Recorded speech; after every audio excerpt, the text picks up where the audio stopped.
भगवते वासुदेवाय।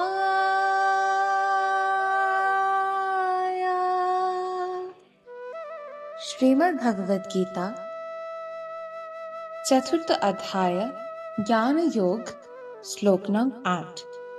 श्री भगवानुवाच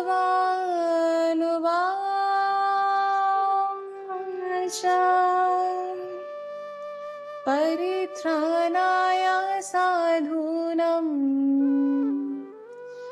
विनाशाय च दुष्कृतम्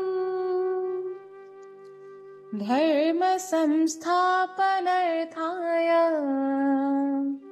संभवामि युगे युगे। অনুবাদ: সাধুদের পরিত্রাণ এবং দুষ্কৃতকারীদের বিনাশ করার জন্য এবং ধর্ম সংস্থাপনের জন্য আমি যুগে যুগে অবতীর্ণ হই। হরে কৃষ্ণ।